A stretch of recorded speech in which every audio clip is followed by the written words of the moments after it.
April 18, 1943, northern Burma. The monsoon clouds tower like mountains. Rain lashes the fuselage in sheets, drumming against aluminum that shudders with every gust.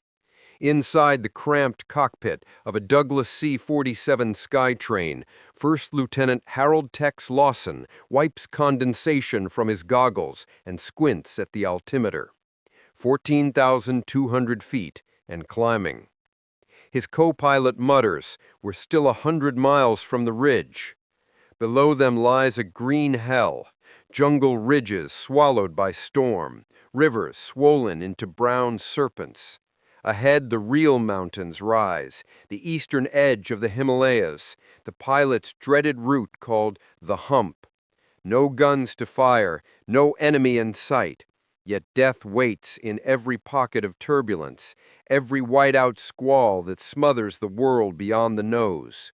Lawson's cargo bay groans with drums of aviation fuel and crates of .30 caliber ammunition bound for Kunming, China, the last lifeline to Chiang Kai-shek's battered armies still resisting Japan. The original Burma Road has fallen. Japanese troops cut it in 1942. The only way to feed an army on a nation now is through the sky. Each flight is a gamble. Engines freeze, wings ice over, and some planes vanish into clouds never to emerge. But the pilots keep coming. They fly day and night with only a magnetic compass and courage. When the first convoys began the airlift in mid-1942, Japanese staff officers scoffed, calling it a fantasy. To them, an air bridge over the world's highest mountains was madness. Yet within months, that madness becomes lifeblood. By late 1943, hundreds of C-47s, re-engined, reinforced, and flown by the Air Transport Command's India-China wing trace invisible routes over the peaks. Wreckage from the unlucky dots the slopes, but the stream never stops. At Dinjan Airfield, ground crews work barefoot in the mud, loading by hand. The air smells of fuel and sweat. Mechanics patch bullet holes from Japanese fighters that prowl the passes. Every landing at Kunming brings cheers, not for glory, but for rice, bullets, and hope. In each crate unloaded, in each wounded man carried home, the Dakota proves its worth. A machine not of elegance, but endurance. What it lacks in glamour, it replaces with reliability.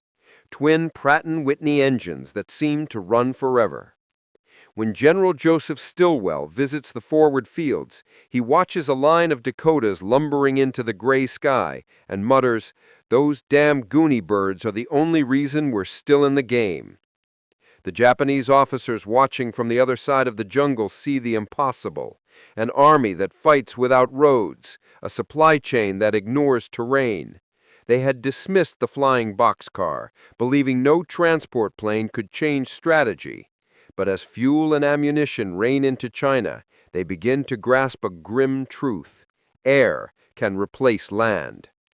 One pilot later recalls, "You didn't fight the Japanese over the hump. You fought the weather. And you prayed your engines loved you more than the mountains did." That fight, unseen and thankless, would shape the war to come. July 9th, 1943, off the southern coast of Sicily. The sea below is black, restless, flecked with distant lightning. Above it, hundreds of dark silhouettes lumber through the night. Douglas C-47 Skytrains, engines droning in unison like the steady heartbeat of invasion.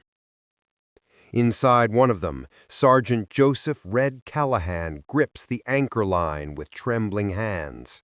Around him, men of the U.S. 82nd Airborne Division sit in silence, faces painted with charcoal, parachutes heavy on their backs.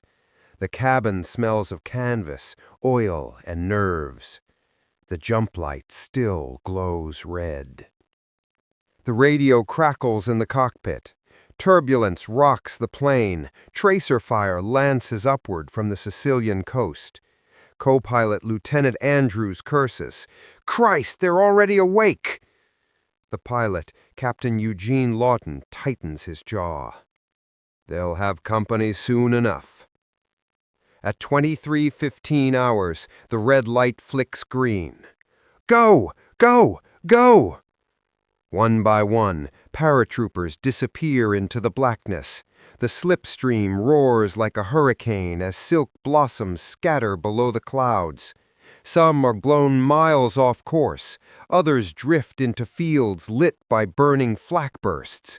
The sky over Sicily becomes chaos, hundreds of Dakotas struggling through wind shear and confusion, their tight formations shredded by weather and friendly fire alike.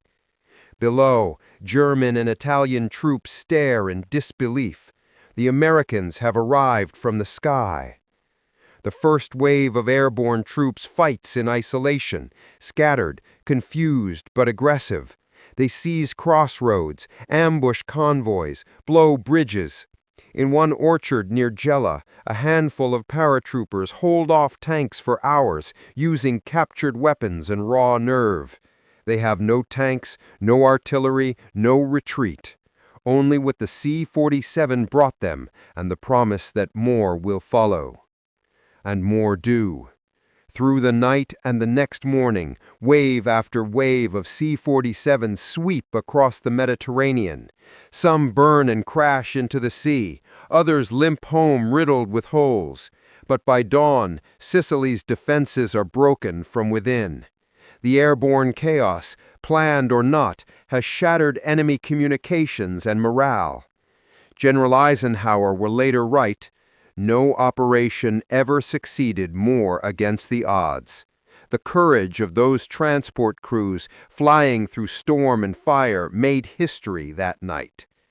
The C-47, once dismissed as a cargo hauler, has become the spear point of invasion. Japanese attachés in Berlin, reading reports of mass parachute landings from hundreds of American transports, are incredulous. To them, such scale is impossible. But the Western Allies have turned logistics into art, and the Dakota is their brush. As engineers clear the Sicilian fields, wrecked C-47s litter the countryside, their wings torn, fuselages charred. Yet for every one lost, 10 more arrive. The flying Boxcar has proven it can deliver not just goods, but men, entire divisions if needed.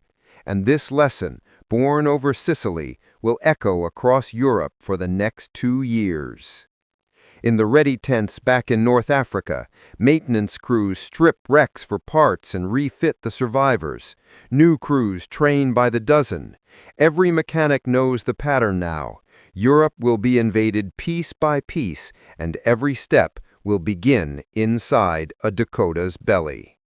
June 5th, 1944, 22:30 hours. A Pottery Airfield, Devon, England. The rain has stopped, but the air hums with tension. Across endless rows of C-47 Skytrains, engines cough to life in unison, a metallic growl that rolls through the mist like thunder. Exhaust flames flicker blue against the night. Men shout over the roar. Propellers whip up clouds of dust and parachute silk. Inside, that's all brother. The lead aircraft of the 101st Airborne Division, Lieutenant Colonel John Donaldson, checks his watch. Each second feels heavy. Behind him, paratroopers of the 506 PIR, young men of Easy Company, sit quietly, faces blackened with charcoal, each clutching a static line. Captain Richard Winters adjusts his helmet, stares at the floor, and exhales. They all know what tomorrow means. A green flare arcs over the field. Engines rise to full power. The convoy begins to roll. By 2300 hours, the British countryside trembles beneath the procession. Over 800 C-47s and gliders, each one towing, hauling, or carrying men who will jump into darkness. The sky over the channel glows faintly from lightning, tracer rounds, and anti-aircraft bursts already firing from the French coast. The pilots stay low, steady, trusting formation lights and radio silence. At 02:20 hours, they cross the Cotentin Peninsula. German flak erupts like a storm of red flowers. Inside one C-47, Sergeant Ed Tipper grips his harness as the plane shudders violently. A shell tears through the fuselage. Smoke fills the cabin. The jumpmaster screams, "Stand up!" The red light flickers, then green, dim, trembling in the haze. They leap. Wind howls. The earth below flashes with muzzle fire and burning villages. Men land in orchards, rivers, hedgerows. Some drown, others fight instantly. Confused, scattered, they still achieve the impossible, capturing bridges, cutting roads, isolating the beaches from German reinforcements before the first landing craft even touches sand. Above them, the C-47s keep coming. Despite chaos, hundreds of planes complete their drops, towing gliders packed with jeeps, artillery, even bulldozers. The air smells of cordite, rain, and smoke. Pilots fly straight into fire, refusing to swerve for fear of scattering their men.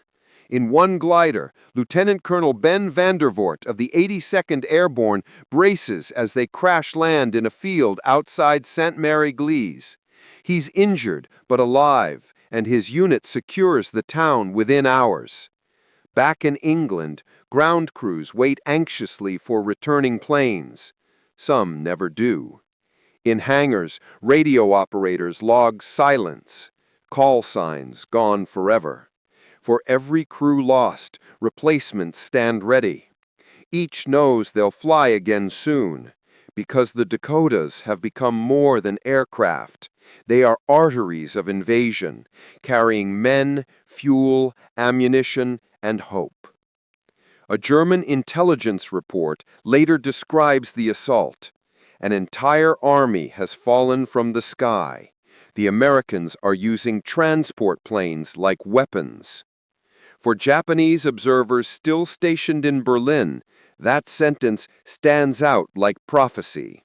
They had mocked the idea of airborne warfare, dismissed the transport plane as a burden. But now, watching newsreel footage of gliders and paratroopers flooding Europe, they realize the war has entered a new dimension, one fought not just across land or sea, but through the sky itself. And the name painted on nearly every fuselage? C-47. August 1st, 1944, Myitkyina, northern Burma. The monsoon has returned with vengeance. Sheets of rain hammer the tarmac, turning runways into rivers. A C-47 Dakota sits at the edge of the strip, engines idling, wings flexing in the wind like a living thing. Captain Walter "Wally" Morgan squints through the downpour, waiting for the green flare that signals takeoff. His cargo isn't weapons this time. It's wounded men and bags of blood plasma, bound for India. Behind him, stretcher bearers load the aircraft under flickering lanterns. The air smells of mud, sweat, and iodine. A nurse from the U.S. Army Air Evacuation Service kneels beside a soldier whose bandaged leg still bleeds through the cloth. She tightens the tourniquet and whispers, "You'll see the sun in Assam." He smiles faintly, half-conscious. When the flare shoots skyward, Morgan throttles forward. The plane surges through water and lifts into the murk, climbing toward the eastern wall of the world, the Himalayas. Lightning flashes on the horizon, illuminating the ghostly shapes of other Dakotas in formation. Each one carries the same fragile cargo, life itself. By mid-1944, the Hump airlift has evolved into one of the greatest logistical feats in human history. From dusty strips in India to precarious runways in China, fleets of C-47s, later joined by C-46s and C-54s, fly round the clock. They carry everything: bullets, gasoline, aircraft engines, mules, rice, even entire field hospitals. Every pound that crosses the mountains keeps China in the fight and Chiang Kai-shek's armies in motion. The Japanese call it air madness. They launch raids from Myitkyina and Lashio, but their fighters can't intercept high enough or long enough. The Dakotas simply fly over them, immune to terrain, moving war material by air as no army ever had before. Each flight is brutal. Crews memorize landmarks: the Salween River, Fort Hertz, and the Black Ridge called Elephant's Head. Radio navigation is primitive. Clouds hide peaks until they loom like walls of granite. Dozens of planes vanish each month.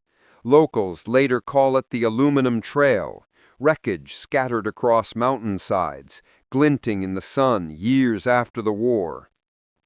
Yet somehow the line holds. By August 1944, tonnage exceeds 30,000 per month. The Allied command builds new airstrips in India almost weekly, at Lido, Chabua, Mohanbari, forming a living conveyor belt across the sky. To the pilots, it's not heroism, it's routine. They call themselves freight haulers, but they know the truth. Without them, entire fronts would collapse. The C-47 has turned geography itself into an ally. Mountains, jungles, rivers, all meaningless when you can simply fly over them. In one diary recovered decades later, a pilot wrote, "Every crate of ammo we dropped kept a Chinese rifle firing. Every wounded man we brought back kept a mother from mourning. The airplane wasn't just a machine, it was mercy with wings." In the jungles below, Merle's Marauders and British Chindits depend on airdrops from these very planes. When they cut deep behind Japanese lines, it's the Dakotas that sustain them, dropping food, ammunition, and medicine through narrow clearings marked by colored smoke. The Japanese commanders, used to strangling enemies by cutting roads, find themselves powerless. No amount of sabotage can stop the rain of supplies from the clouds. By September, as Allied forces retake Myitkyina, the C-47s begin ferrying entire Chinese divisions over the mountains to reinforce the Yunnan front, the first time in history that whole armies move by air. In Tokyo, a frustrated staff officer slams his report onto the table and mutters, "The Americans build roads in the sky. We cannot stop what we cannot reach." He's right. The C-47 has become more than transport. It is now a bridge between worlds, between continents, between survival and starvation, between war and endurance. September 17th, 1944, 10:00 hours, somewhere over the Netherlands. Sunlight glitters on 1,000 silver wings, the sky hums with the thunder of engines, an armada stretching from horizon to horizon. To those watching from below, it looks like an invasion of angels. But these angels carry rifles, radio sets, and the weight of a continent's hope. Operation Market Garden is underway, the bold Allied plan to seize a chain of bridges across the Rhine and end the war by Christmas. The first wave, C-47 Dakotas, towing gliders packed with men of the 101st, 82nd, and British 1st Airborne Divisions. In the cockpit of one transport, Flight Lieutenant Archie Long of the RAF Transport Command keeps his eyes on the tow rope stretched taut between his Dakota and the glider behind him. Sweat beads on his temple despite the crisp autumn air. His co-pilot murmurs, "They said this would be easy." Archie shakes his head. "They always say that before the shooting starts." Below, Dutch civilians wave as the sky darkens with parachutes. They've waited 4 long years for liberation. But on the ground ahead, German flak batteries and SS Panzer units lie in wait.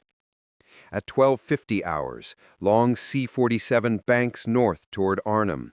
The glider release light blinks. With a jerk, the tow cable snaps free, sending the wooden aircraft drifting silently toward the fields below. Inside, British troops brace for impact, hearts pounding. The Dakota climbs away, engines straining, but then black puffs of flak blossom all around.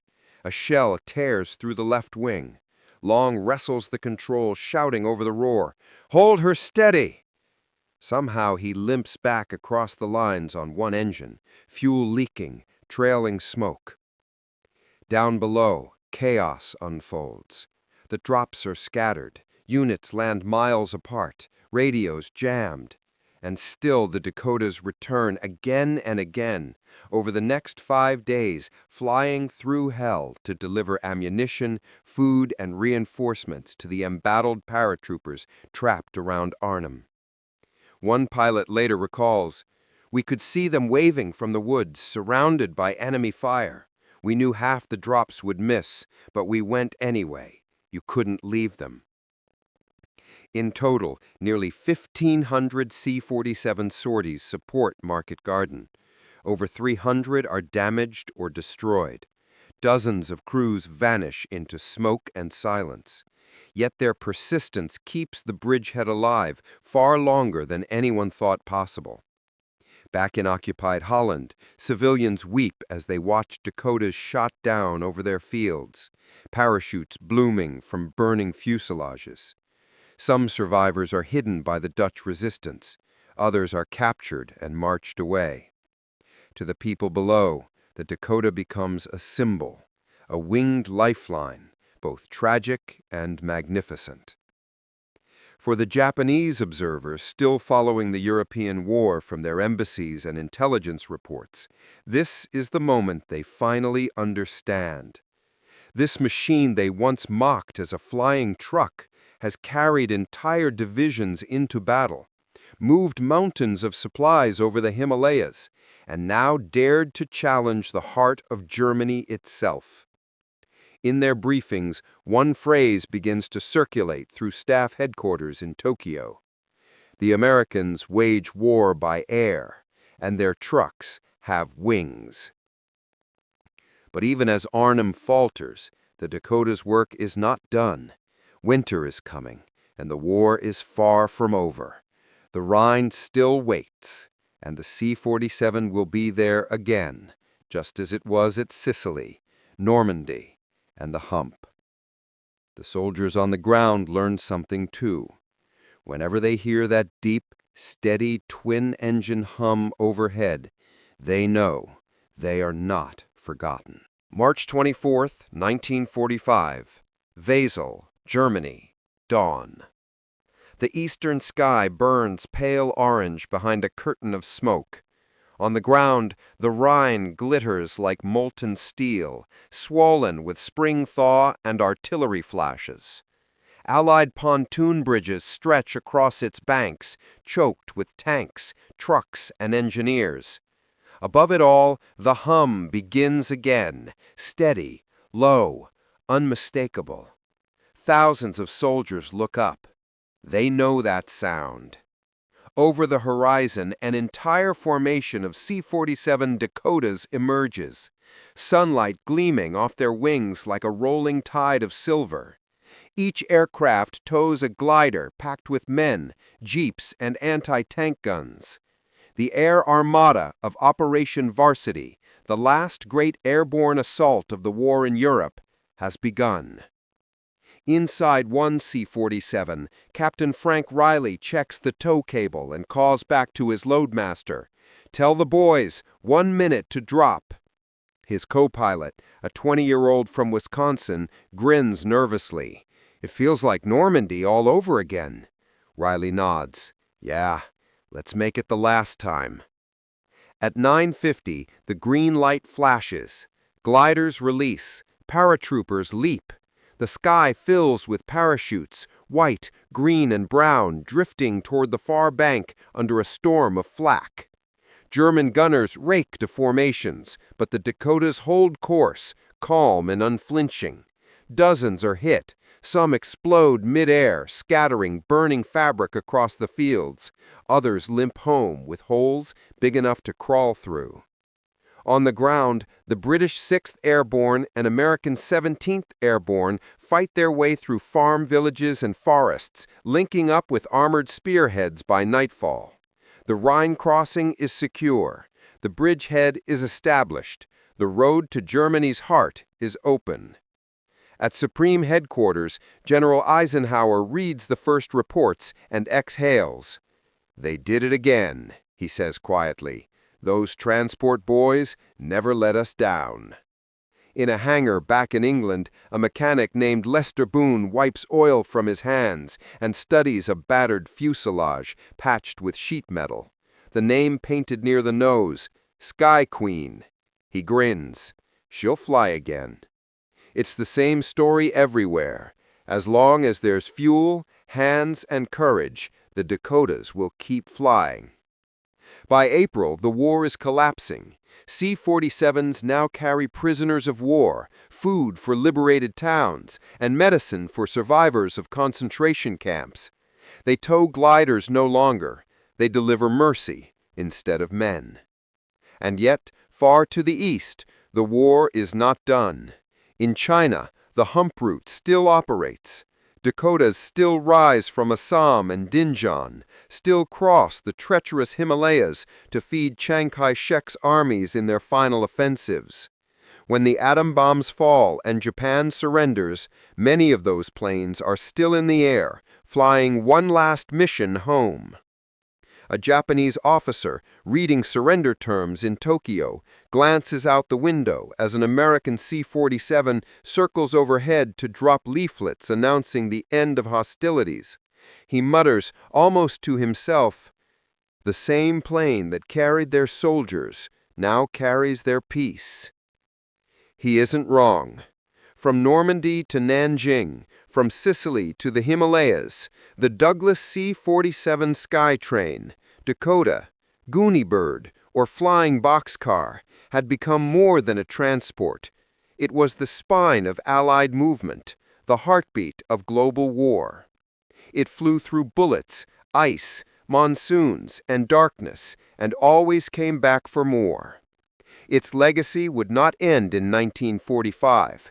In Korea, in Berlin's airlift, in jungles and deserts yet to come, its echo would still hum in the skies, that steady twin-engine rhythm of endurance and deliverance.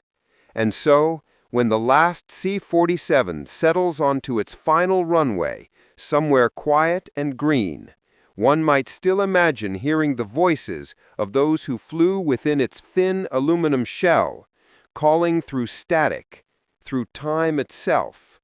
This is Goonie Bird 1. Cargo delivered. Mission complete.